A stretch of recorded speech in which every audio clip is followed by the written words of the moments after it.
Here we go. Thank you, Bruce, and good morning, everyone. I'm Trudy Coxe, and I'm hosting today's Inside the Newport Mansions, and our guest is Eve M. Kahn. Eve is an independent scholar and a former antiques columnist for the New York Times.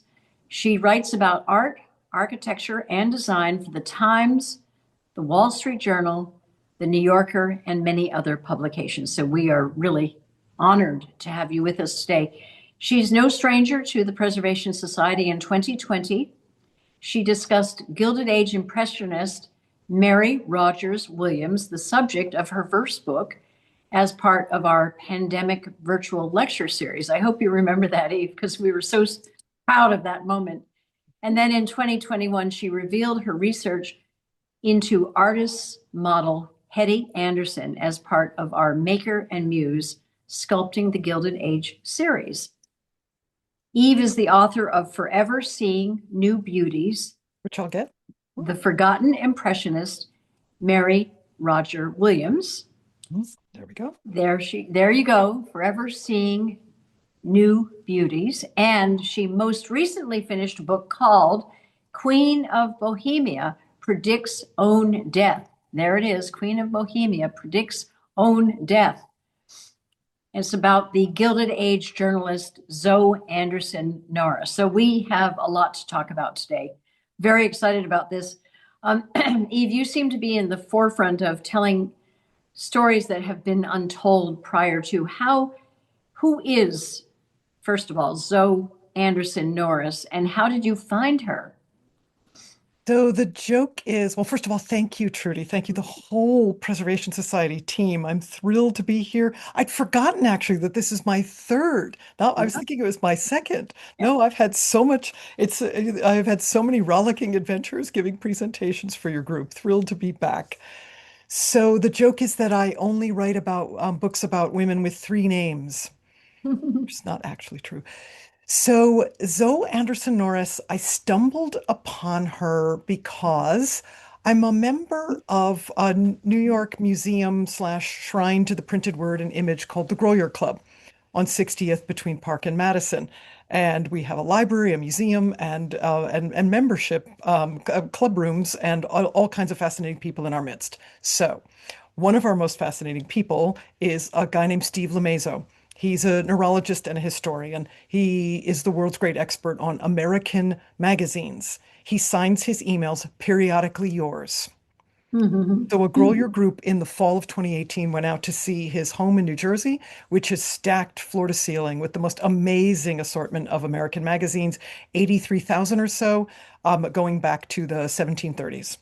And when we were in his basement, he handed me a copy of a bound volume of a magazine called The East Side from the 1910s, in which the woman running it, Zoe Anderson Norris, her name was writ huge on, and her image recurred again and again in her own magazine.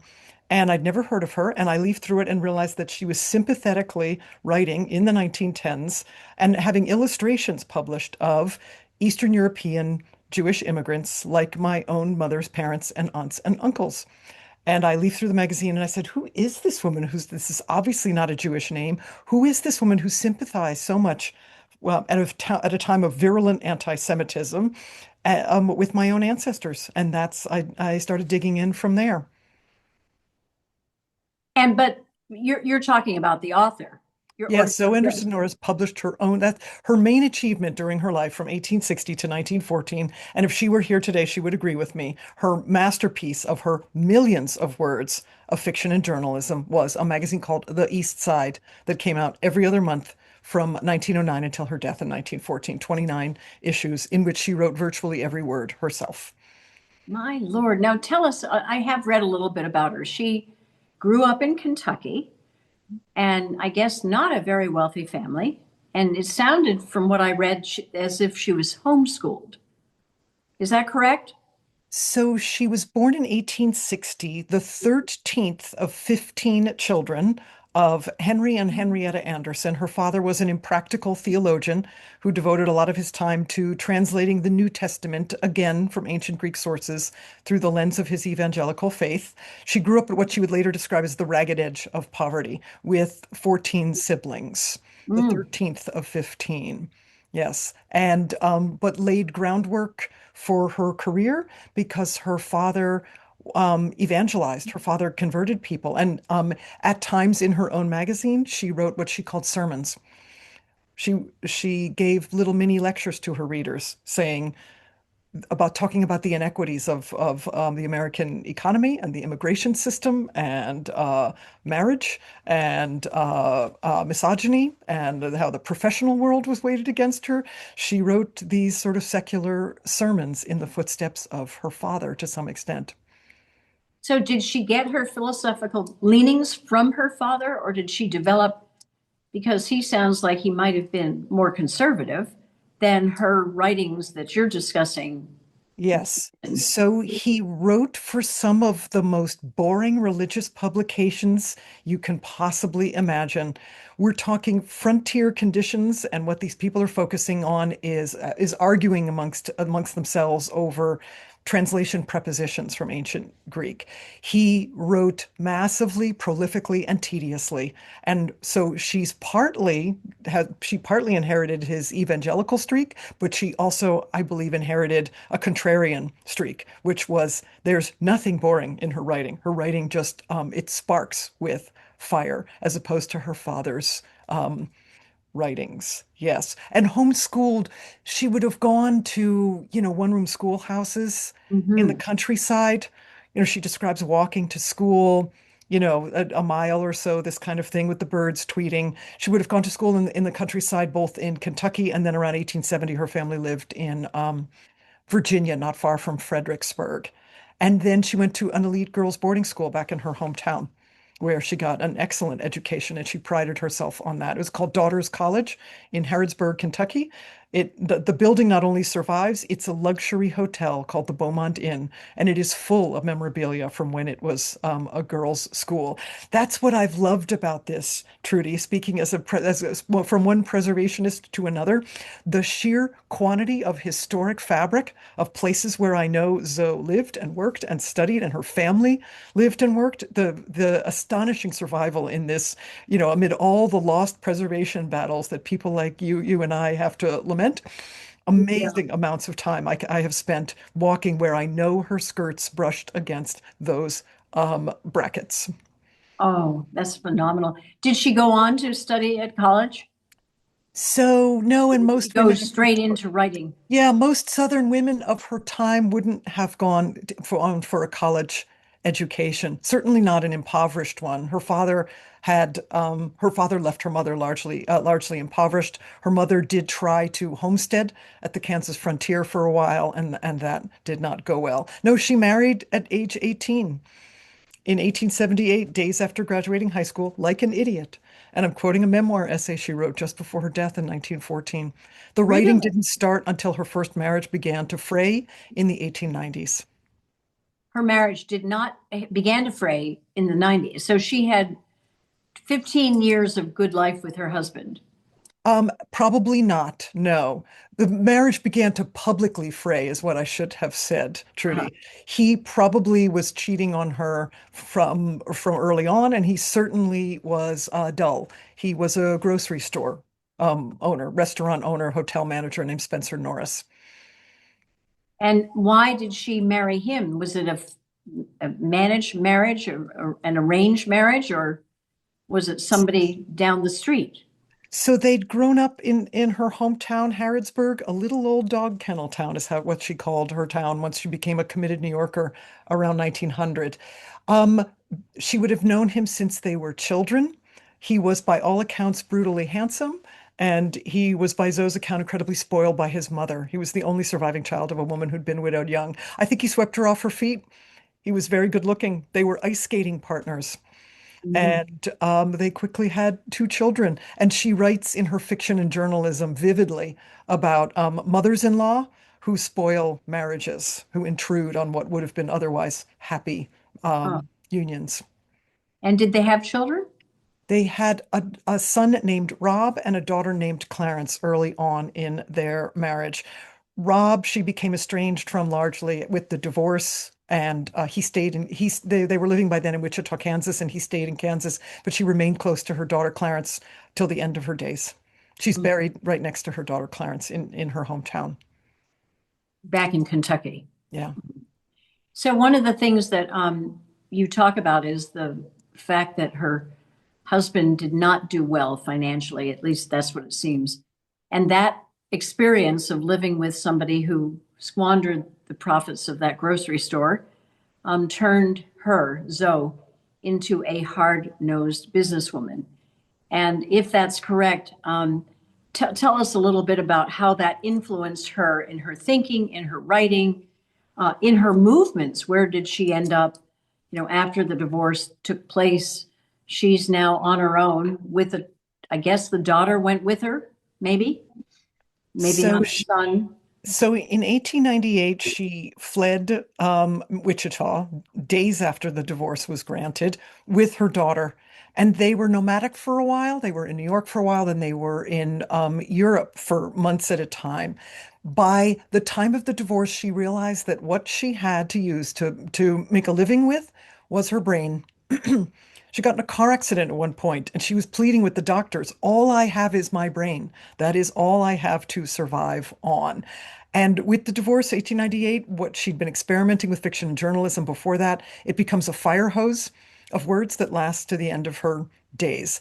She manages to support herself and her daughter, and then eventually her daughter and her grandson, narrowly with this fire hose of words. She details barely being able to pay the rent, and she details but managing, and she details not wanting to be told what to do by men by the end of her life, and she details having attracting subscribers to her own magazine, dollar by dollar in her own magazine.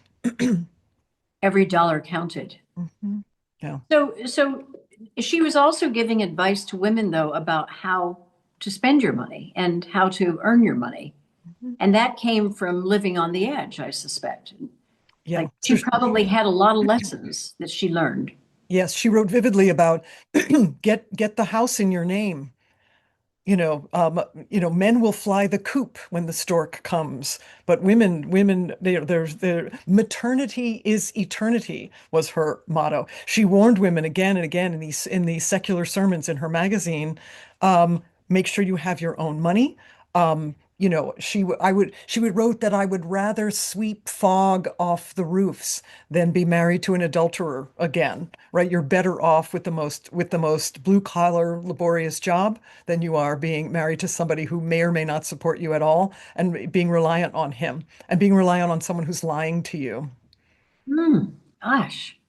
But she was also very sympathetic in her writings to people who were immigrants, about people who were low wage workers, people who didn't have all the special accessories of life. So that's was when you talk about the fire hose of words. Is that what she was trying to convey to the world, that life is unequal and there's an inequity here, and women have to stand up for them? What was she trying to say? She was trying to draw attention to the terrible conditions, particularly on the Lower East Side. Because these are terrible times in many ways, but we have way less TB. We have way fewer 8-year-old chain smoking newsboys vulnerable to predators on the street. She wrote about sex workers who had leprosy. And so they were triply exiled from any imaginable comfort of the world. She saw children starving and freezing on the streets. She at first didn't support the suffrage movement. She wrote in her own magazine, some simpering idiot in silk and velvet came over to my apartment on East 15th Street. She was living on between First and Second Avenues. A simpering idiot in silk and velvet, which, Trudy, with all respect, that was probably Alva Belmont, Would right? have been Alva, yep. Yes, it was Alva or one of her blue blood friends. A simpering idiot came and tried to convert me to the cause of suffrage. She hadn't the brains of a stuffed toad. We don't have time down here to fight for women's suffrage, which will then enable women to elect politicians who might be sympathetic to the desperately needed causes down here. We have children starving and freezing on the streets right now. She did come around to suffrage towards the end. She had a friend named Helen Hamilton Gardner, who was a suffragist who did win her over gradually. But at first she said, we just don't have time. Right. Isn't that interesting? And one of the things that you point out in your book is that in order to understand the life of the impoverished, she sometimes pretended to be. She lived in the world so that she could be a more compassionate writer. Is that correct? Yeah, she completely steeped herself in what it was, all the physical aspects of what it would have been like. I mean, she was going broke. She was hanging on. She was at the ragged edge of poverty, but she dressed as someone who had no place to sleep, and she went from charity to charity. She also worked as a servant for a private home and at a boarding house for a while. She pretended to be a blind immigrant musician beggar, and she pretended to be looking for work at a sweatshop. She went through all these phases. She pretended to be a client of a charity woodyard where these desperate, crumbling men were forced to work, to chop a certain amount of wood each day in order to get a meal out of it. And she vividly describes, making holes in her gloves so she looked more persuasively like a working girl. She steeped herself in this and she took notes on every imaginable aspect of what it was like. So she wrote down exactly what the charity workers said, the ones who turned her away and the ones who helped her. She wrote down vivid descriptions of seeing rich philanthropists that she recognized walk right past her while she was begging, and other beggars giving her money. And she also made fun of herself for being a bad undercover reporter. She would go to the Salvation Army and pretend to be needing a cot for the night, and she would sit around with all the women who needed cots for the night and take notes on what they were saying and ask them, and they started telling her stories. And then she quoted them when they said, "You asked too many questions." Hmm. Because she was making fun of herself for not even being that good an undercover reporter. She literally wrote in her magazine, readers, this is not a nice subject, but this is what I witnessed here. There's pestilence spreading from the trash cans down here. I know it's not a nice subject, but she needed to bear witness. Right. She sounds like the George Plimpton of her. Remember when he pretended to be characters from football coaches to comedians? And making fun of himself along the way for not, Yes. Yeah. obviously having no natural talent for it, but what's it like to throw yourself into it? Yeah. Yeah. Yeah. But she really sounds like a very devoted. I think the term the haves and have-nots comes from the Gilded Age. It comes from the turn of the century. So she really was focusing on the story of the have-nots and trying to convey to the world that it isn't just Vanderbilt's building breakers or Berwyn's building the elms, but it's another world, the immigrant population pouring into America and great hopes in their hearts for the best job ever. And then finding that they're, working the longest hours ever, being paid very little. I really kind of admire her for maybe a little bit of Mark Twain, seeing that it was all glitter on the outside, but underneath was in a world of inequality. Yeah. And she was So trying to get that word out. Yeah, so she vividly writes about Vanderbilts and Astors coming down to the Lower East Side to go to the restaurants and see what it's like. She writes about them offering tours of their mansions. So snobs could pay $1 per snob to go see a Midtown mansion while, immigrant girls were committing suicide. Immigrant girls who'd been, jilted by their lovers or lost their jobs. Immigrant boys committing suicide because they were supposed to be the breadwinner and couldn't manage. I mean, she saw terrible workplace accidents, terrible workplace injuries, and she wrote about the Titanic victims as well. And Really? there's a whole poem. Anybody on this call who wants her poem, evemcon@gmail, happily send you the poem she wrote about how all the newspapers could care about were the Astors and other great figures lost on the Titanic, but what about the poor who died in steerage like rats in the hold? There's an entire poem with it's illustrated with a haunting um, seascape And in it. why would she have, what, that was night, when did she die? I thought she died in 1914. Yeah, she died in 1914. Yeah. And when was the Titanic? Titanic was 1912. 1912. Okay. Yeah. Just getting it No, up. yes. So So why would the she have been, well, I guess she would have been connected to the story because it was a national, international story, and she would have been offended by the fact that only the Wideners were getting attention or the Astors were getting attention. Yeah, yeah. And she vividly wrote, so the Astor baby, Madeline's son, who was a fetus on the Titanic, right? Madeline was pregnant on the Titanic and she survived and her husband didn't. Zoe wrote irritably that all the papers could report on was that baby.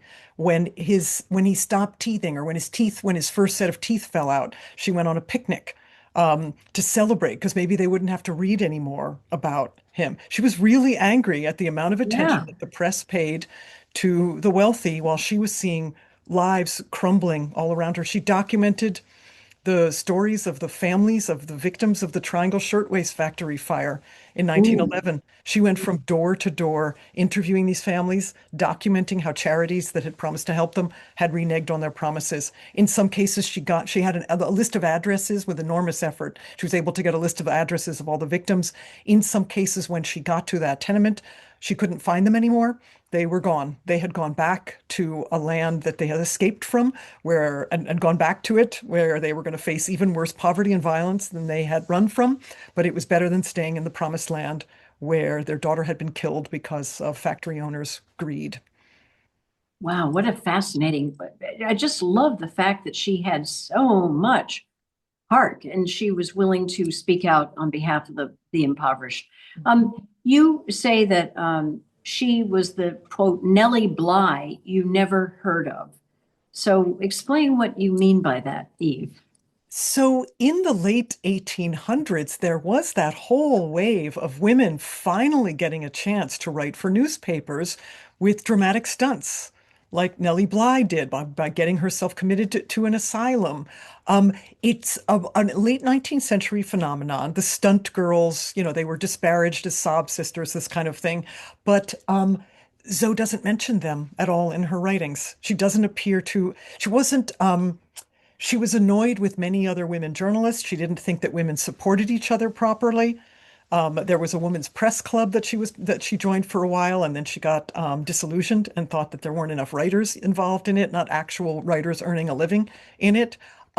She does not mention Nellie Bly and that whole circle of late 19th century women reporters getting a foothold with those kinds of stories. And it's odd. I can't explain it. It's just not there. And so, but why was she referred to as the Nellie Bly you never heard of? Because she was doing the underground reporting and Yes, that's because I've excavated her story, Trudy. She wasn't known in her time, and I'm sorry if that wasn't clear. She's been known as the Nellie Bly you've never heard of since 2023, when I organized an exhibition about I my get it. collection of artifacts and books and photographs and all kinds of ephemera related to her at the Groyer Club. So I got interviewed multiple times, including by a website called Hellgate. Thank you, Ann Lewinson, and the New Yorker. Thank you, Hannah Goldfield. And in both places, the headline was along the lines of the Nellie Bly you've never heard of. Trudy, I'm just trying to sell some books here. And my I'm Mary, helping you. I'm going to do everything I can to help you. Tell me, I have 1,000 questions to ask you, but really, Queen of Bohemia predicts own death. You got to explain the title of that book, Eve. That really does stop you in your tracks. You have to think, what does that mean? Queen of Bohemia predicts own death. Well, first of all, what is Queen of Bohemia? And why did she have that nickname, if that's what it is? And so, did she, well, let me hear you. okay. Even as she begged for basic government reforms, she didn't want to be pigeonholed as a shrill reformer. And she wanted to draw more people into her cause and attract more subscribers to the East Side magazine by occasionally having some fun. So every Wednesday or Thursday night at a different New York restaurant, mostly on the Lower East Side, occasionally during the summers out at the coastal resorts, including Brighton Beach, she had a blowout dinner party for her friends called the Ragged Edge Club with a K, dedicated to the killing of care with a K, with comfortable with a K, exclusiveness with a K. And they partied hard and they were fascinating people. They also gave impassioned lectures against xenophobia and against the housing court, which in New York at that time was so landlord friendly that a poor family would be evicted days after they couldn't pay the rent. So they gave serious talks at these Ragged Edge Club dinners, and they also danced like dervishes, and they had a lot of fun. They danced so wildly and they attracted so much attention that she became nationally known as the Queen of Bohemia. And it was given to her that title sort of nastily because Bohemia in her time was suggested a place of self-indulgence, Yeah. that men ran off with their affinities, as lovers were euphemistically called. But she got called it so often, she just decided to claim the title. And she wrote in her own magazine, if I'm going to be the queen, I need a peerage. I need aristocrats. Right. So she's literally talking about my ballroom full of the 400. She taps her friends lightly with a long-necked Hungarian wine bottle and thus is anointed over the years, for example, Lady Betty Rogers of the Bronx, Countess Ella Bosworth of Brooklyn, and Baron Bernhardt of Hoboken. That is how she became the Queen of Bohemia. Mhm. And she predicts her own death or predicts own death. Yes. So in the last issue, Jan-Feb 1914 of the East Side magazine, she describes her recent vivid dream that she's going to die soon. Oh She writes God. in her own magazine, my long dead mother's ghost came to my bedside on East 15th Street and warned you're the next of my many children to die. Zoe writes that she shrieked it this morning and then grew relieved. She writes, I hope I've done some good for the world by fighting for the poor with my pen, if this dream comes true, and I want the Ragged Edgers to throng my funeral. She mails out the issue. She goes to a Ragged Edge dinner. She collapses. She's brought to a charity hospital on Lower 2nd Avenue where she dies. Oh my And Lord. yes, she had just mailed out an issue saying, I've had this premonition that I'm going to die. And she also wrote at the very end of it, there's a chance this dream is one of those that goes by contraries. So she was leaving a little wiggle room just in case she didn't actually die after mailing out this issue. Her son, Rob, that she was largely estranged from, he was sitting at a card game with his wife and friends when he's got the issue in his hands with the long dream description of her feeling the coming of death when he also gets the word that she has died. Mm. Many people had the issue in their hand when the news broke that she had died. And the headlines in hundreds of newspapers nationwide and in Canada even all said something along the lines of Queen of Bohemia predicts own death. So there is no way on earth that she would have wanted the title of a book about her to be Queen of Bohemia predicts own death, but it became something that people, even when I was reaching out to people whose family had known her, that was something that really resonated with them. Say that, oh, Zoe Anderson Norris, our family was connected to her because of X, Y, and Z, and she predicted her own death. That was her last blast of fame. So I adapted those headlines for the title of my book. So, I'm so intrigued by her because she sounds a little bit dour to me and awfully serious. But on the other hand, she's part of this crazy Ragged Edge club group Mhm. that dances all night long. Um, can you explain her personality a little bit more? So she wrote in one of the issues of her magazine, I don't even know who I am. I will give a prize to the person who tells me who I am. I don't know what isms I follow. She recognized how contradictory she was. She had an acid tongue. People at her funeral were recalling times that she had lacerated them, but she was beloved. And I'm sorry if she comes across as dour. I am emphasizing all the reforms and all her rage, but I'd also like to convey that she was funny as could be. She published aphorisms. Um, Try to be a live wire, but not a third rail in keeping your friendships. It was something along those lines. And then there's also I believe in the survival of the fittest, but why survive if you have to have so many fits? She wrote funny poems. She wrote poems about tragedy, including the Titanic sinking, but she also wrote funny poems about warning people not to marry again. Um, she wrote poems that were simply, you find your thimble when it's too late and you've already pricked your finger. You find pins when you want needles and needles when you want pins, and that is life. Yeah. An entire aphoristic poem. No, she had a lot of fun. And she attracted people, even people that she made fun of in her own magazine, stayed her friend and came to her funeral and gave eulogies. She was complicated and she wanted to be known for being complicated. And did she found the Ragged Edge Club, or was that in existence and she became a part of it? She founded it. She was sitting around with some friends at dinner, and they were talking about being at the Ragged Edge, and they tore the edges off their party invitations and said, "We're going to be a club now. We're dedicated to the Ragged Edge." Oh, I like her. I like her a lot. Tell me, she seems to have had a pretty tough life, and yet she doesn't lose her optimism or her, you know, great outlook on life in general. I mean, what makes her into this pretty solid person at the core? So I Very think interested in knowing how she kept her spirits up, being so. so Yeah. poor. And by the way, we do have to talk. How was she received as a writer? Was she denounced, or was she appreciated, or was it a combination? But how did she keep her spirits up?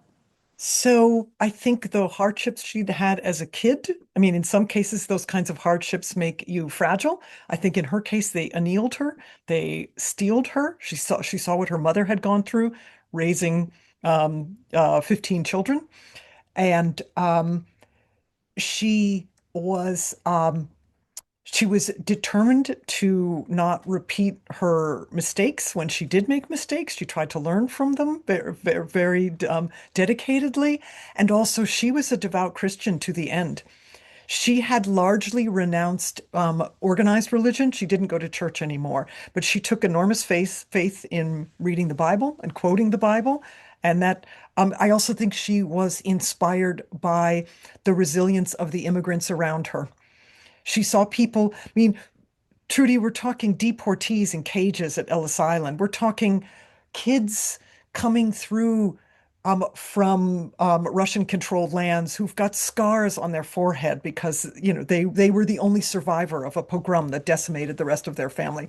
We're talking kids who can't speak anymore. They're traumatized into silence. These are the kinds of people she saw, and she drew strength from them. She said, if these people can survive a persecution, unknown and unknown in previous history, I can do this too. Mm, mm.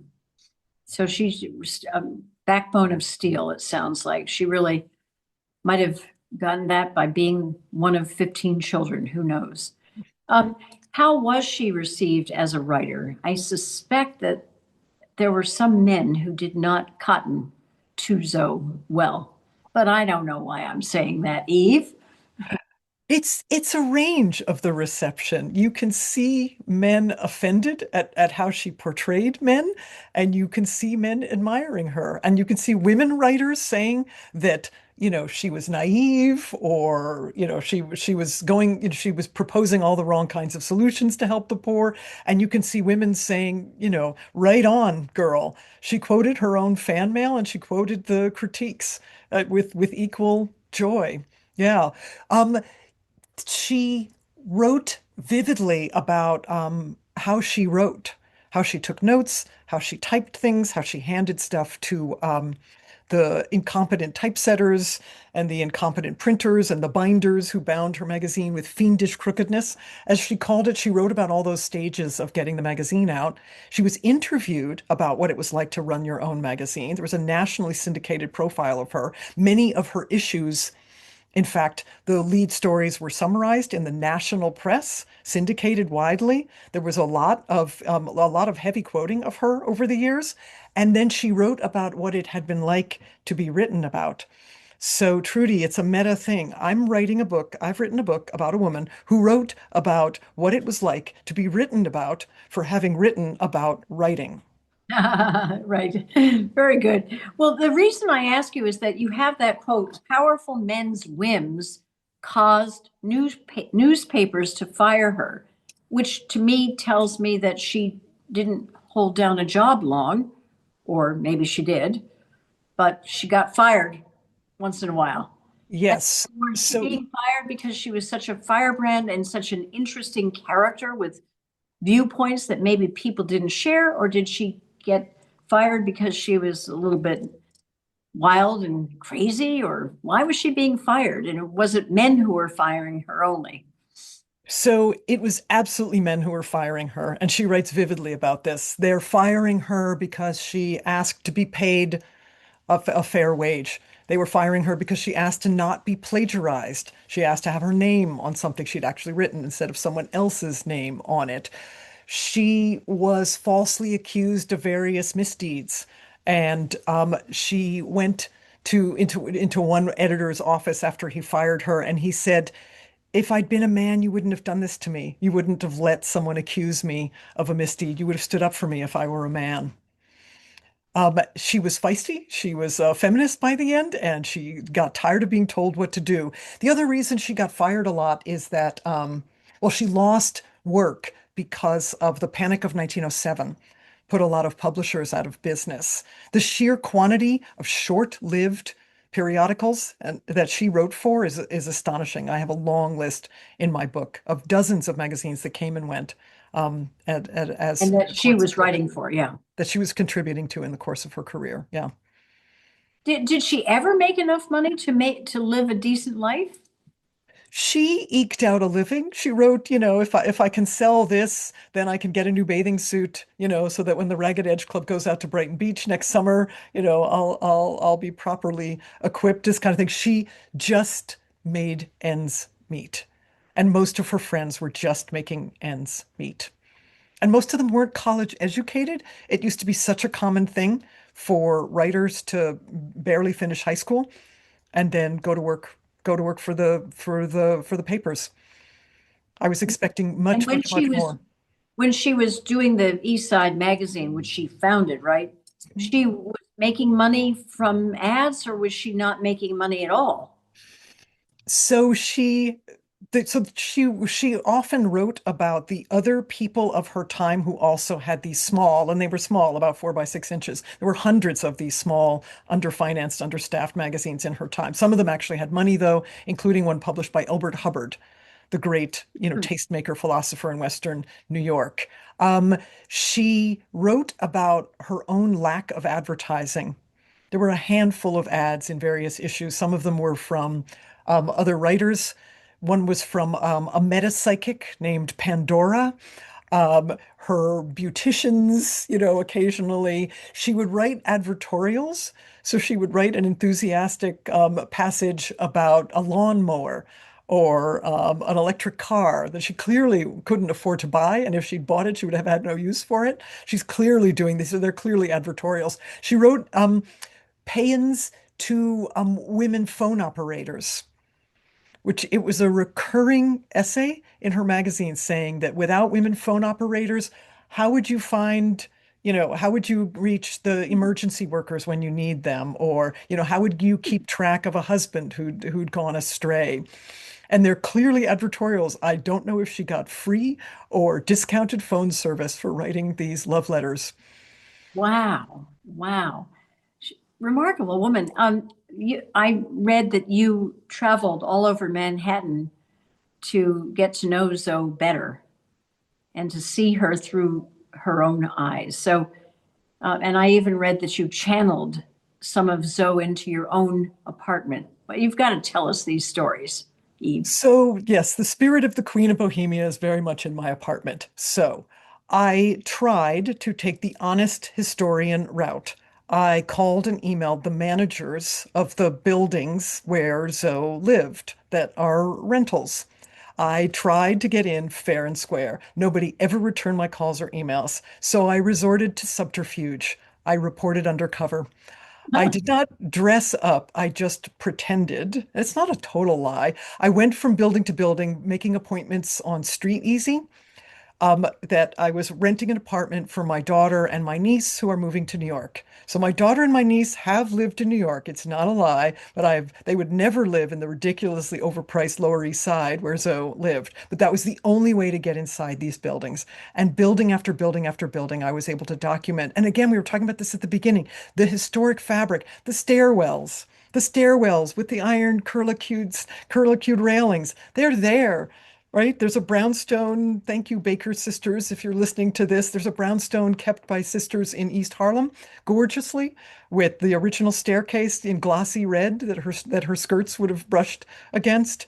At least the Baker sisters were the only people who actually responded when I wrote and said, a fascinating famous writer lived here. Could I come see the place? They welcomed me, bless them. But everything else, I must apologize to the street easy workers of whose 10, 15 minutes of their time I wasted over the years. Yeah, but did you feel her when you walked into these rooms? Did you feel her? Absolutely. I could stand in her apartment and look out the south-facing window on the seventh floor of a newish building, or a then newish building, on East 15th Street, and I could glimpse the courtyards that she drew writing inspiration from. She wrote vividly in her own magazine, "It's the court of 100 living windows. It gives me a supply of story ideas that will last me the rest of my writing days." She wrote down everything that happened that she could witness through her windows. And also, this is pre-air conditioning and largely pre-steam heating. So the windows fly open all summer long, and she's able to document the sounds of, little upwardly mobile kids playing piano and the cacophony of the ragtime and the opera playing on people's phonographs. She vividly documents what she heard and saw out her windows, and I was able to stand there and feel her presence and her observation. I love that story. What was the one modern day Manhattan site that you think she would be most vocal about today? Oh, um, absolutely, where the Triangle Shirtwaist Factory fire happened, Yeah, because yeah. it's owned by NYU, and it's haunting. I'm sorry, my heart's gonna start racing when I just try to describe this. It's so haunting. So there's a blade down the side of the building that then turns and wraps around the building, and it has the names of the 146 victims. And when the sun shines through, they reflect on a mirrored surface below. They're shadows of their names. So I'm able to trace the names on the sidewalk of the girls I know that Zoe met their families, their grief-stricken, grief-crippled families, like Anna Mm. Altman and Ida Jukovsky and Bertha Wendroff. These are all real-life names. I also go out on the anniversary of the fire, March 25th. I go out with a whole group of people and we chalk on the sidewalks in front of where these girls lived. We write their Mm. name, their age at death. We write killed March 25th, 1911, Triangle Shirtwaist Factory fire. And we put up flyers, and people come by who are sometimes people who work in modern day sweatshops, and they thank us for doing this. That is going to be a destination for me the next time I go to New York. This has been a fascinating interview. I love the way you tell stories, Eve, is fantastic. And I hope that this book, The Queen of Bohemia, just makes it to the very top. There it is. There she is. There it is. Thank you, See, Eve, so see, very but much. it's only possible because of kindred spirits like you, Trudy, who understand how important the sense of place is and how important preservation is for enabling us to step into the past and understand its resonances in our own time. I'm so grateful for this opportunity, Trudy. It's amazing. Well, thank you. We're comrades in arms. And thank you to all our listeners. And I hope we connect again soon, Eve. Thank you. Thank you.